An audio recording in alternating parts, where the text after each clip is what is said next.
It's great to see your faces here at Wimberley Kids Church. So all month long, we have been talking about integrity. You guys remember what integrity means? Yeah, integrity is choosing to be truthful in whatever you say and do. It means that you can drop the act and stop pretending to be something that you're not. You choose to be honest and truthful in every way. You choose to follow Jesus in your words and your actions. Sorry, kind of forgot I was wearing that. So this is kind of part of a game that we're gonna do, but anyway, I can drop this act, right? So it's gonna be part of a really fun game that we're gonna do in just a minute about revealing the truth. Animal edition. But before we play the game, I wanna see who's here with us. All right, let's see. Hi, Bob. Hi, Lydia. It's great to see you, Brenly. Hey, hi, Libby. I'm so glad you guys are all here with us at KidzChurch. Okay, you guys ready to hear about this game? All right, so what you're going to need to do, have you guys played Four Corners? So it's sort of like that. You're gonna need to designate one corner in your room for an owl, a bear, a monkey, and a tiger. And you can put up papers like with images if you want to, and you can download those from the description in this video if that helps. Helps you remember which corner is which. So I'm going to read out a trivia question about some animals and some 4 possible answers. One of those answers will be true. You'll see on your screen that there's a picture with each animal that represents that answer, okay? And then you're gonna need to go to the corner that you think is the right answer.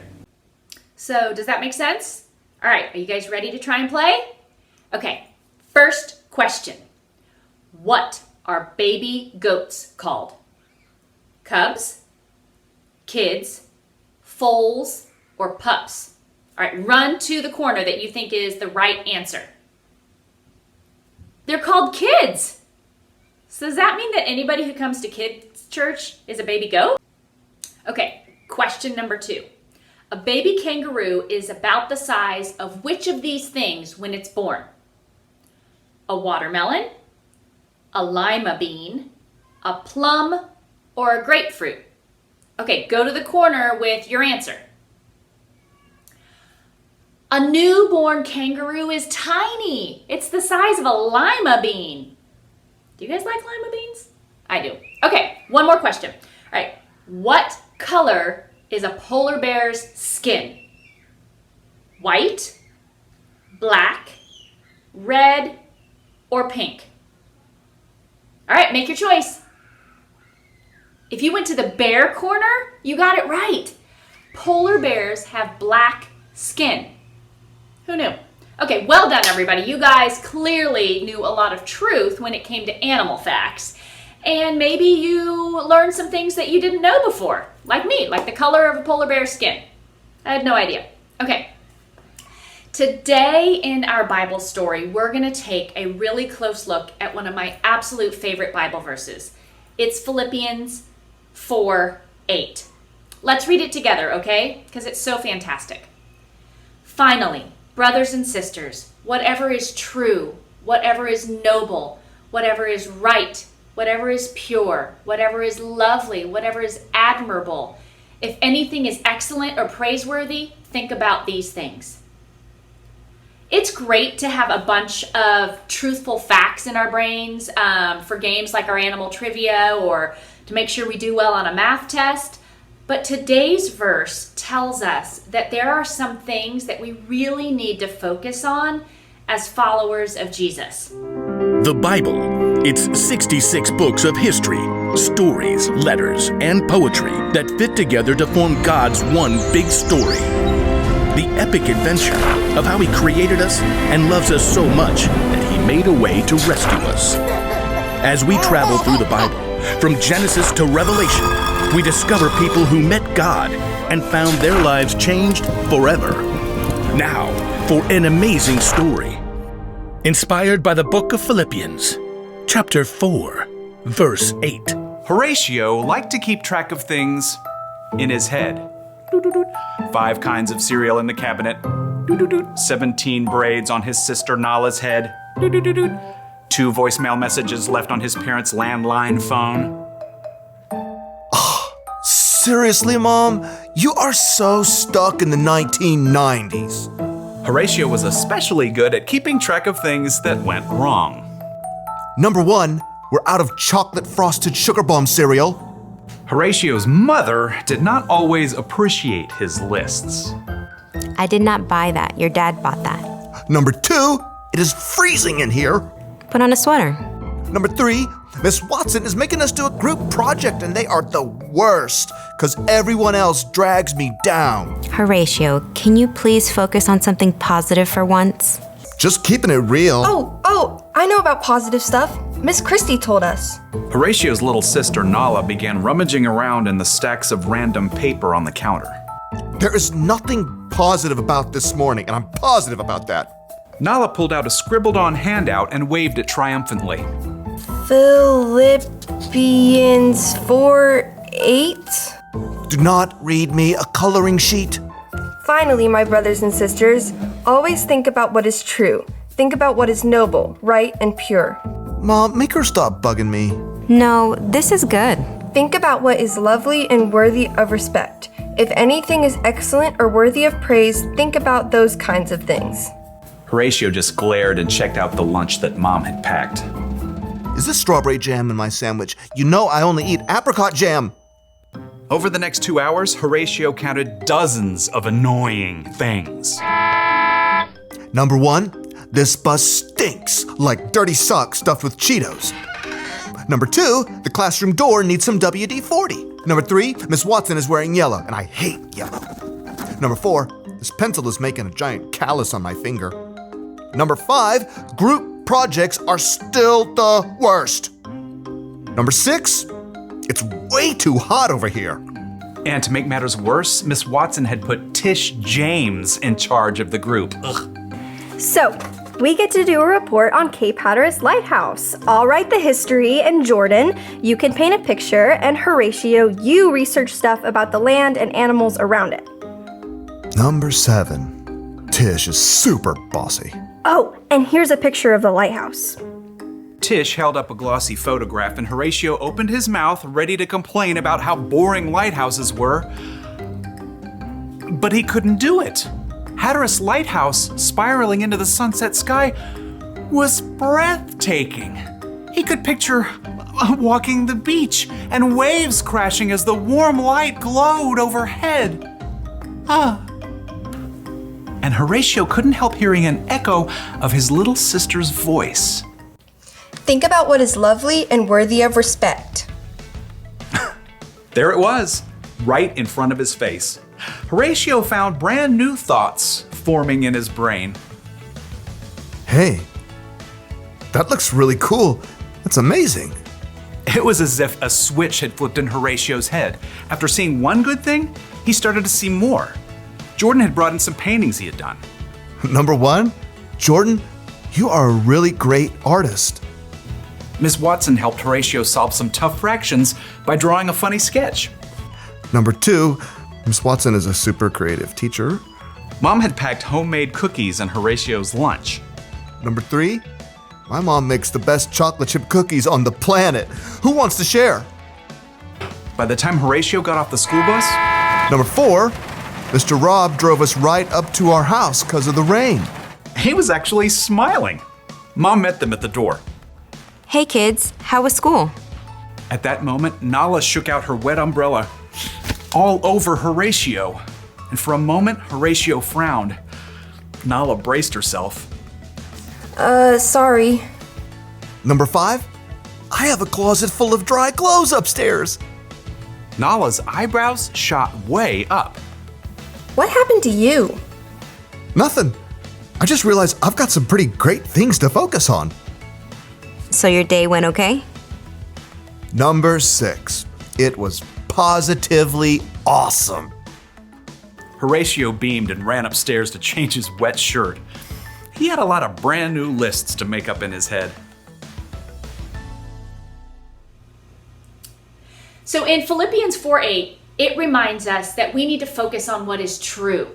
Just like Horatio figured out in the story, that when we want to live with integrity, it helps to have a mind full of truthfulness. And truthfulness is not just about facts, right? It's about focusing on what's real in our lives. You guys, we can focus on the yucky stuff like Horatio did at the beginning, but in Philippians 4:8, that stuff that we focus on, it lifts up our spirits and helps us make wise choices. Check out what some of our friends have to say about it.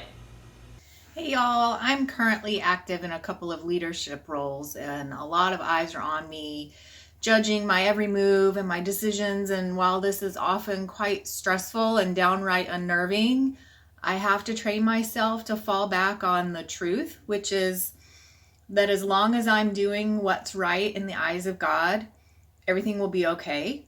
And being a good leader is not always easy. Often it's not easy. And here are some words from a pastor I heard years ago that have resonated with me and have really helped me in these tough situations. Obey the Lord and leave all the consequences to God. When I think of this verse, I think of a conversation I'm having with another friend. So what I do with this verse is I put it through my brain and I think, is what I'm saying to my friend true, nice, and will it help them in any way? So next time when you're talking to a friend, you should think of Philippians chapter 4:8 to help you out. Bye. Hi there, I'm Mary Gale.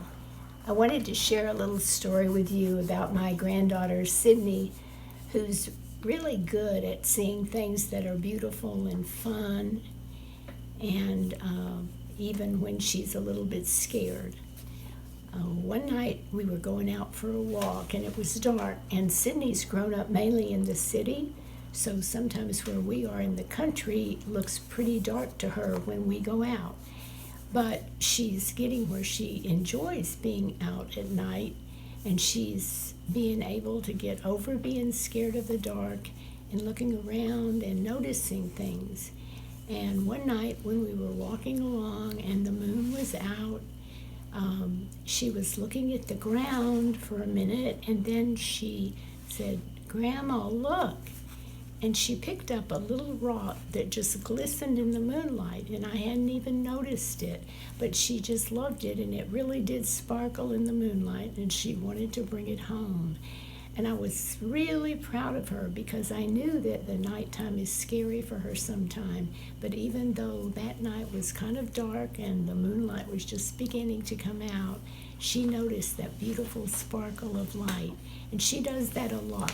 She'll see a flower in the weeds, and I'll be looking at all the weeds that need to be picked, and Sydney will see the flower.